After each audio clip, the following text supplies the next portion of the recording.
ప్రియ శ్రోతలు, బావున్నారా? క్రీస్తునందు మన ప్రవర్తన పరివర్తనశీలమై దైవ స్వభావాన్ని సంతరించుకునే ప్రక్రియ. అది నిరంతరము కొనసాగే ఆంతరంగికమైన ఉద్యమం. మతాలు వెలిగించుకునే చిరుదీపాలు క్రీస్తు వెలుగులో వెలవెలపోతాయి. పరిశుద్ధాత్మ మనలో ఉండి ఈ పరివర్తనను నిర్వహిస్తున్నాడు. ఈ చైతన్యం మీలో ఉందా?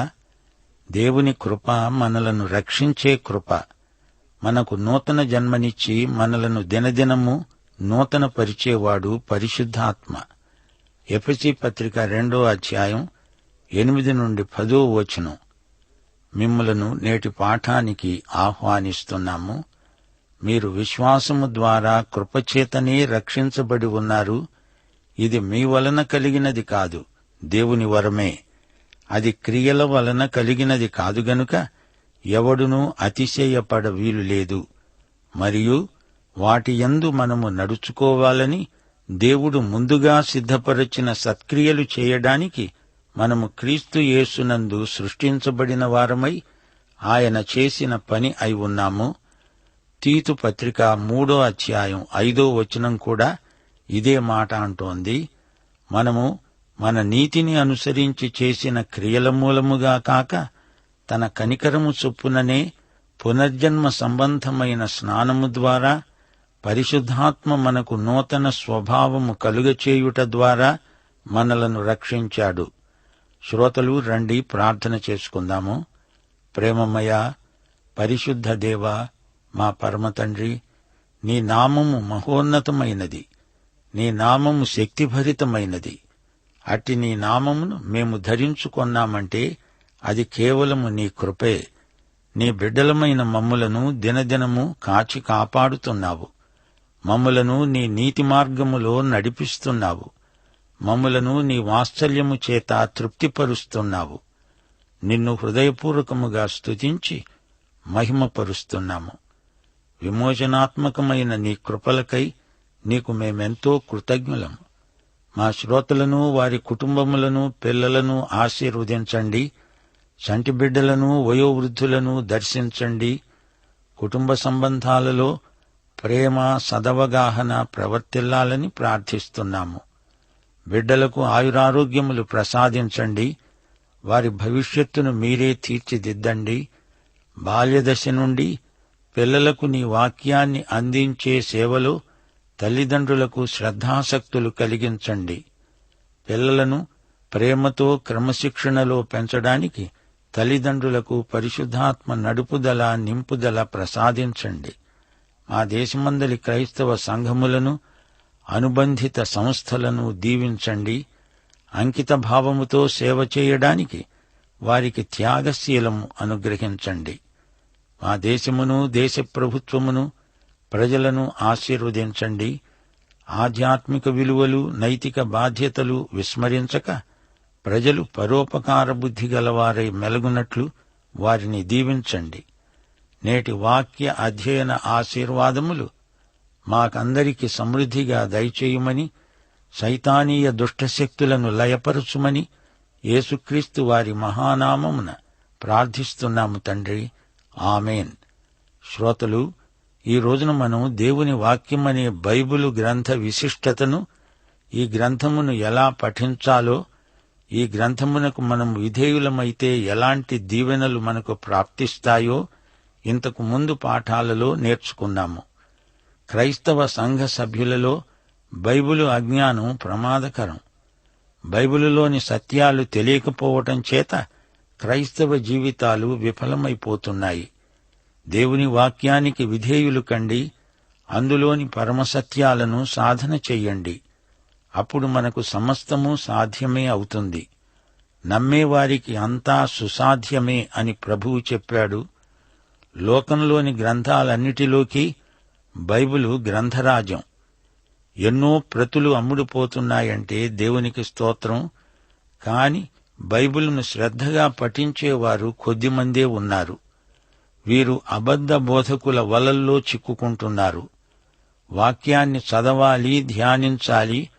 వాక్యమును గురించి నమ్మకమైన బోధకులు చెప్పింది కూడా వినాలి. దాన్ని తిరిగి వాక్యంతో సరిపోల్చి చూసుకోవాలి.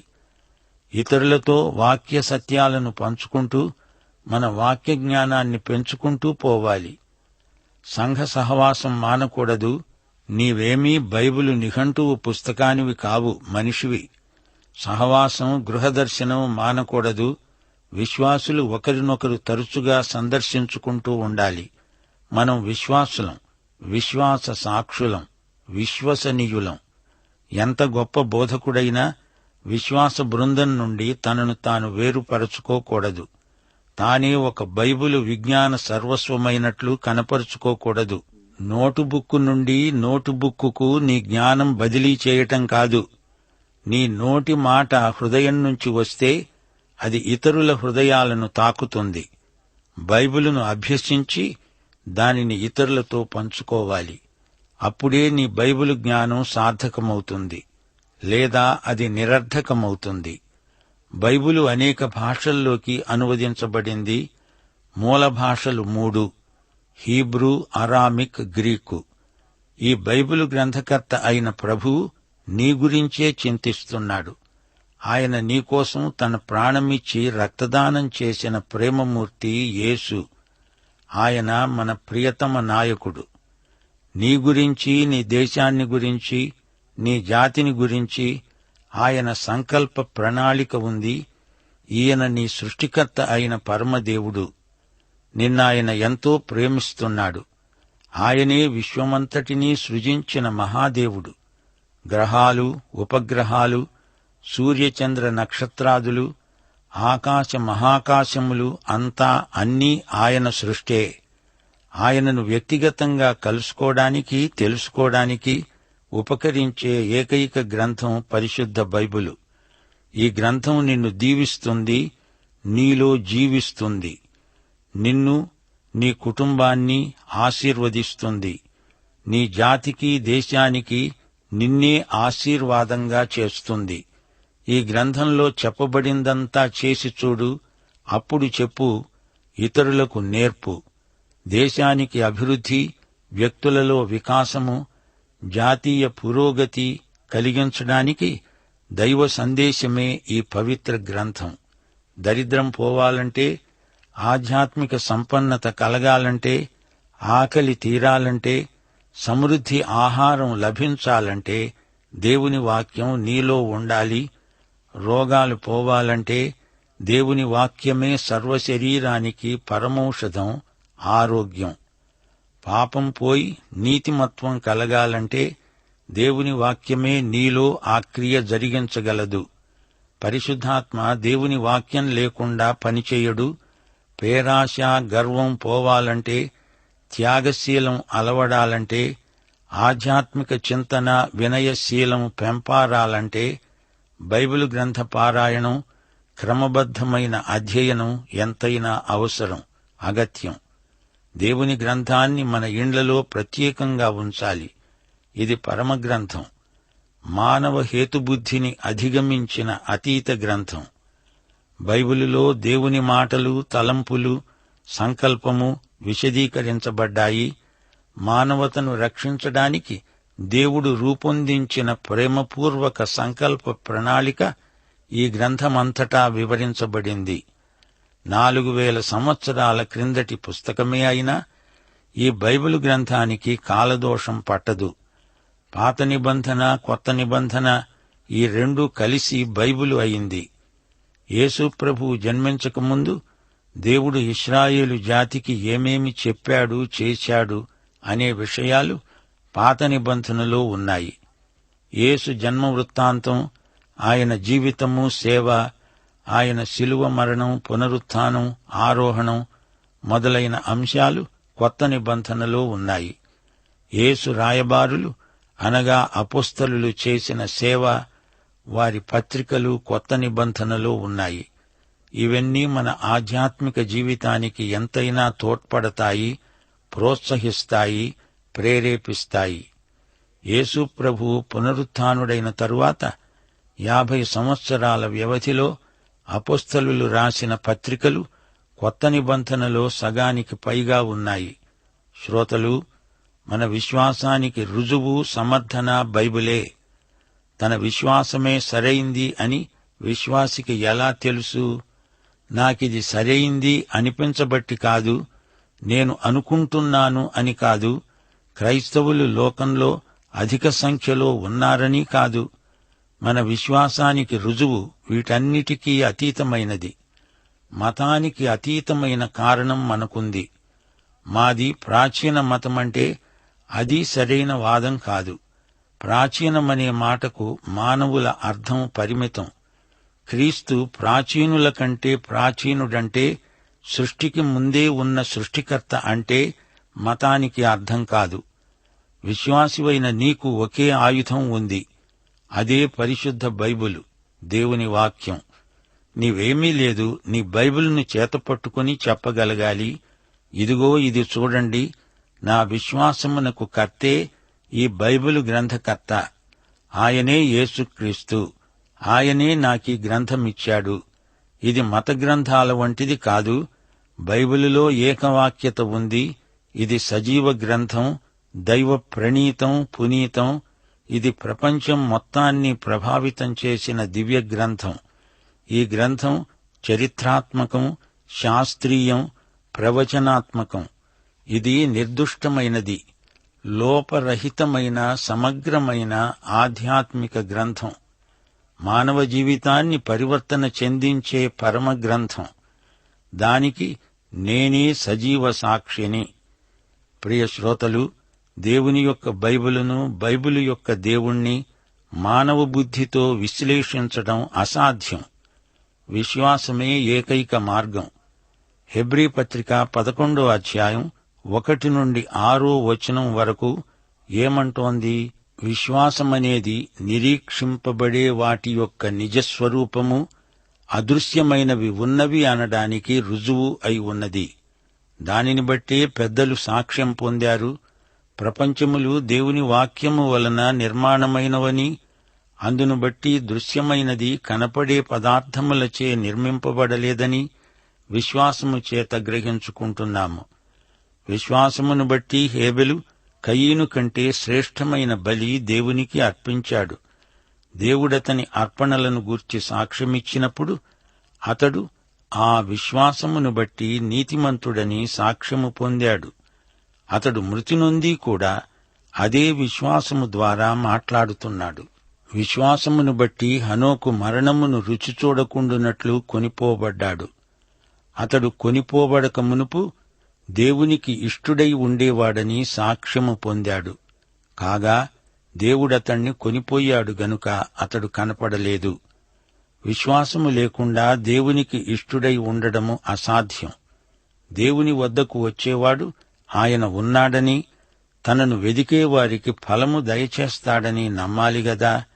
అవును శ్రోతలు, దేవుడు మనకు ఈ పరలోకపు వాచక పుస్తకం ఇచ్చాడు. ఇది ఎంతో గొప్ప ఈవి. మన విశ్వాసానికి ఇది ప్రమాణ గ్రంథం. యోహాను సువార్త 20వ అధ్యాయం 31వ వచనంలో బైబిలు గ్రంథం యొక్క ఫలశ్రుతి చెప్పబడింది. యేసు దేవుని కుమారుడైన క్రీస్తు అని మీరు నమ్మునట్లు, నమ్మి ఆయన నామమందు జీవము పొందునట్లు ఇది రాయబడింది. దేవునికి స్తోత్రము కలుగునుగాక. 2 పేతురు 1వ అధ్యాయం 3-4 వచనాలు. తన మహిమను బట్టి, గుణాతిశయమును బట్టి మనలను పిలిచిన వానిని గూర్చిన అనుభవజ్ఞానమూలముగా ఆయన దైవశక్తి, జీవమునకు, భక్తికి కావలసిన వాటినన్నిటినీ మనకు దయచేస్తూ ఉన్నందున దేవుని గూర్చినట్టి, మన ప్రభువైన యేసును గూర్చినట్టి అనుభవజ్ఞానము వలన మీకు కృపా సమాధానము విస్తరించునుగాక.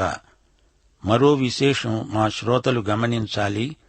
దేవుని వాక్యమంటే దేవుని నోటి మాట. ఆయన వాక్యమంటే ఆత్మ, జీవము. యోహాను సువార్త 6వ అధ్యాయం 63వ వచనంలో ప్రభు అన్నాడు, ఆత్మయే జీవింపచేస్తున్నది, శరీరము కేవలము నిష్ప్రయోజనము. నేను మీతో చెప్పి ఉన్న మాటలు ఆత్మ, జీవము అయి ఉన్నవి.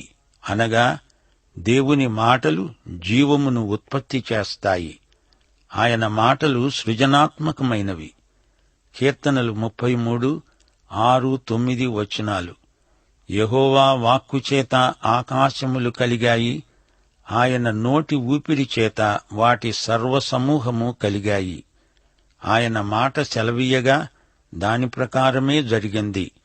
ఆయన ఆజ్ఞాపించగానే కార్యము స్థిరపరచబడింది. దేవుని వాక్యము కడుగుతుంది. వాక్యోదక స్నానం మనకు కావాలి. ప్రభువు మాటలు మనల్ని శుద్ధి చేస్తాయి. దేవుని వాక్యం మనలో ఉంటే అది మనల్ని పాపములో పడకుండా కాపాడుతుంది. దేవుని వాక్యం మన జీవితాలను వెలిగించే వెలుగు. చీకటి లోకంలో మనకు జ్ఞానదీపిక దేవుని వాక్యం. మన ఆత్మలకు ఆహారం దేవుని వాక్యం. వాక్య భోజనం క్రమేణా మనకు అధిక బలం చేకూరుస్తుంది.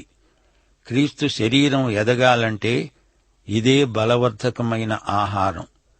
1 కొరింథీ 3:1-2 వచనాల్లో పౌలంటున్నాడు, సహోదరులారా, ఆత్మ సంబంధులైన మనుష్యులతో మాట్లాడినట్లు నేను మీతో మాట్లాడలేకపోయాను. శరీర సంబంధులైన మనుష్యులే అని, క్రీస్తునందు పసిబిడ్డలే అని మీతో మాట్లాడవలసి వచ్చింది. అప్పటిలో మీకు బలము చాలకపోయినందున పాలతోనే మిమ్మలను పెంచాను గాని అన్నముతో కాదు. దేవుని బిడ్డలు ఆత్మయందు ఎదగాలంటే వాక్య భోజనం తింటూ ఉండాలి. ఎఫెసీ పత్రిక 4:12-15 వచనం వరకు దేవుని బిడ్డల ఎదుగుదల క్రమం వివరించబడింది. పౌలన్నాడు, మనమందరము విశ్వాసము విషయములో దేవుని కుమారుని గూర్చిన జ్ఞాన విషయములో ఏకత్వము పొంది సంపూర్ణ పురుషులమయ్యే వరకు, అనగా క్రీస్తునకు కలిగిన సంపూర్ణతకు సమానమైన సంపూర్ణత గలవారమయ్యే వరకు ఆయన ఈలాగు నియమించాడు. శ్రోతలు వింటున్నారా? దేవుని వాక్యం ఒక విత్తనం, బీజం. అది మన యందు ఫలించాలని దేవుని చిత్తం. 2 కొరింథీ 9:10 వచనంలో పౌలు ఇదే మాట అన్నాడు. విత్తేవానికి విత్తనమును, తినటానికి ఆహారమును దయచేసే దేవుడు మీకు విత్తనము దయచేసి విస్తరింపచేసి మీరు ప్రతి విషయములో పూర్ణౌదార్య భాగ్యము గలవారగునట్లు మీ నీతి ఫలములు వృద్ధి పొందిస్తాడు. చూచారా, దేవుని వాక్య బీజం ఎంత పని చేస్తుందో ఊహించలేము. దేవుని వాక్యమనే ఆత్మ ఖడ్గము మన సర్వాంగ కవచములోనిది. ఎఫెసీ పత్రిక 6:17 వచనం, నడుమునకు సత్యమనే దట్టి, ఇది దేవుని వాక్యమే. దేవుని వాక్యమే ఆత్మ ఖడ్గం కూడా. వాక్య సత్యముతో సైతాను దెబ్బను కాచుకోగలము, వాక్య ఖడ్గముతో సైతానును కొట్టగలము. ఒకే వాక్యము 2 విధాల పనిచేస్తుంది. హెబ్రీ పత్రిక 4:12 వచనంలో చెప్పినట్లు, దేవుని వాక్యము సజీవమై రెండంచులు గల ఎటువంటి ఖడ్గము కంటే వాడిగా ఉండి ప్రాణాత్మలను, కీళ్లను, మూలుగను విభజించే మట్టుకు దూరుతూ హృదయం యొక్క తలంపులను, ఆలోచనలను శోధిస్తున్నది. వాక్య ఖడ్గముతో యేసు ప్రభు సైతాను శోధనలను జయించాడు. అదే వాక్యం ఈ రోజున మనకు గొప్ప ఆయుధమై విజయానికి సాధనమవుతోంది. దేవుని వాక్యమును గూర్చిన మరో పరమరహస్యమున్నది. వాక్యము మన ప్రార్థనకు గొప్ప ప్రేరక శక్తి. యోహాను సువార్త 15:7 వచనంలో ప్రభువే స్వయంగా అన్నాడు, నాయందు మీరు, మీ యందు నా మాటలు నిలిచి ఉండిన ఎడల మీకేది ఇష్టమో అడగండి, అది మీకు అనుగ్రహించబడుతుంది. అనగా ఏదైనా అడగడానికి మీకు అధికారము, హక్కు ఉంటాయి. దేవుని వాక్యం మనలో సమృద్ధిగా లేకపోతే దేవుణ్ణి ఏదైనా అడిగే హక్కును కోల్పోతాము. దేవుని వాక్యము విని దానికి విధేయులైన వారు మంచి గట్టి పునాది మీద తమ నివాస గృహమును నిర్మించుకున్నవారే. మత్తయి సువార్త 7:24-25 వచనాల్లో ప్రభు అన్నాడు, ఈ నా మాటలు విని వాటి చొప్పున చేసే ప్రతివాడు బండమీద తన ఇల్లు కట్టుకొనిన బుద్ధిమంతుణ్ణి పోలి ఉంటాడు. వాన కురిసింది, వరదలు వచ్చాయి, గాలి వీచి ఆ ఇంటి మీద కొట్టింది. గాని దాని పునాది బండమీద వేయబడింది గనుక అది పడలేదు. మరియు ఈ నా మాటలు విని వాటి చొప్పున చేయని ప్రతివాడు ఇసుక మీద తన ఇల్లు కట్టుకొనిన బుద్ధిహీనుణ్ణి పోలి ఉంటాడు. వాన కురిసింది, వరదలొచ్చాయి, గాలి విసిరి ఆ ఇంటి మీద కొట్టింది, అప్పుడది కూలబడింది. దేవుని వాక్యం మనలో పటిష్టమైన పునాది బలం. మన పరిస్థితులు ఎంత ప్రతికూలమైనా మనం స్థిరంగా నిలబడి ఉండగలం. ప్రియ శ్రోతలు, దేవుని వాక్యమంతటా 12 గొప్ప చరిత్రాత్మక సంఘటనలు పేర్కొనబడినవి. 1. క్రీస్తు యొక్క రెండో రాకడ. ప్రకటన గ్రంథం 19వ అధ్యాయం. 2. సంఘం ఎత్తబడుతుంది. 1 తెస్సలోని పత్రిక 4వ అధ్యాయం. 3. పరిశుద్ధాత్మ అవరోహణం అనగా రాకడ. అపొస్తల కార్యములు 2వ అధ్యాయం. 4. క్రీస్తు ఆరోహణం. మత్తయి సువార్త 28వ అధ్యాయం. 5. క్రీస్తు శిలువ మరణం. మత్తయి సువార్త 27వ అధ్యాయం. 6. క్రీస్తు జన్మ. లూకా సువార్త 2వ అధ్యాయం. 7. నూతన నిబంధన గ్రంథం ముగింపు. ప్రకటన 22వ అధ్యాయం. 8. పాత నిబంధన గ్రంథం ముగింపు. మలాకి 4వ అధ్యాయం. 9. సంఘం ఆరంభం. అపొస్తలుల కార్యములు 2వ అధ్యాయం. 10. ఇశ్రాయేలు జాతి ఆవిర్భావం. ఆదికాండం 12వ అధ్యాయం. 11. మానవ సృష్టి. ఆదికాండం 1-2 అధ్యాయాలు. 12. లోక సృష్టి. ఆదికాండం 1వ అధ్యాయం. ప్రియ శ్రోతలు, ఈ బైబిలు గ్రంథ విశిష్టత ఎంత చెప్పుకున్నా తనివి తీరదు. దేవుని వాక్యాన్ని క్రమబద్ధంగా అధ్యయనం చేయటంలో పట్టుదల, దీక్ష ఎంతో అవసరం. దేవుని వాక్యాన్ని అర్థం చేసుకోవడానికి నీవేమీ పండితుడివై ఉండనక్కర్లేదు.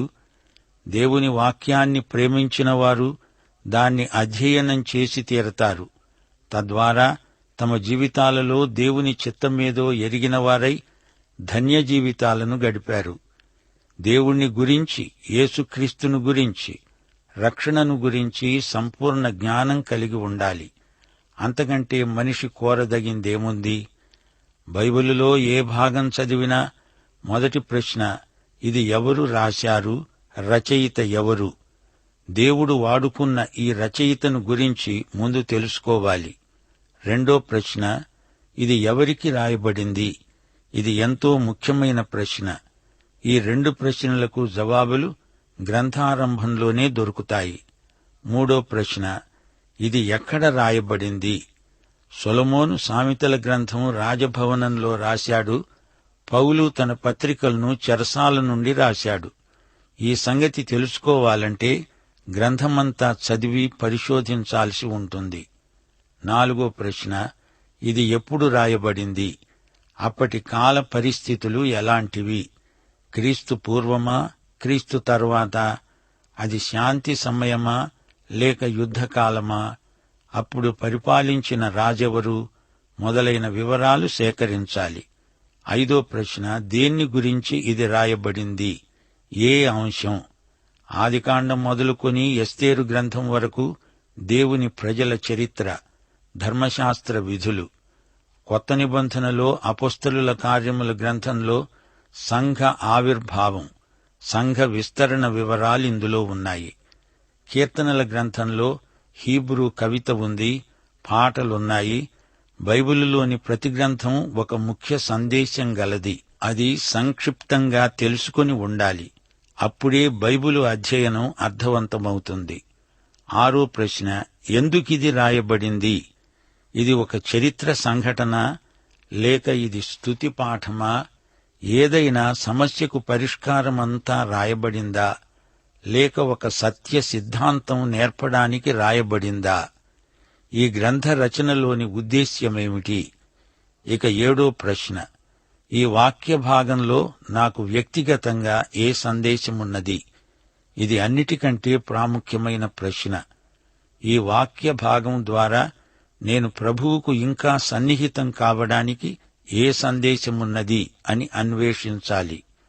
ఆ వాక్యాన్ని నీ వ్యక్తిగత జీవితానికి అన్వయించుకునే ప్రయత్నం చెయ్యాలి. పరిశుద్ధాత్మ నీకు సహాయం చేస్తాడు. అన్వయం కాని బైబిలు వల్ల ఆధ్యాత్మిక ప్రయోజనం ఉండదని మా శ్రోతలకు మనవి చేస్తున్నాము. నీ హృదయములోకి మనస్సులోకి తీసుకోవాలి. ఆ వాక్యము నీ మనస్సులో హృదయంలో వెల్లడి అగుటతోడనే వెలుగు కలుగుతుంది. వాక్యం మానవ హృదయంలో పరివర్తన కలిగిస్తుంది. దేవుని వాక్యం ఒక గని, తవ్విన కొద్దీ అమూల్యమైన వజ్రాలు దొరుకుతాయి. వాక్యం మనల్ని సూటిగా దేవుని హృదయంలోకి తీసుకువెడుతుంది. పాఠం ఇంతటితో సమాప్తం. మన ప్రభు అయిన యేసుక్రీస్తు వారి దివ్య కృప, తండ్రి అయిన దేవుని పరమ ప్రేమ, పరిశుద్ధాత్మ యొక్క అన్యోన్య సహవాసము, సమాధానము మనకందరికీ నిత్యత్వము పర్యంతము తోడై ఉండునుగాక. ఆమేన్.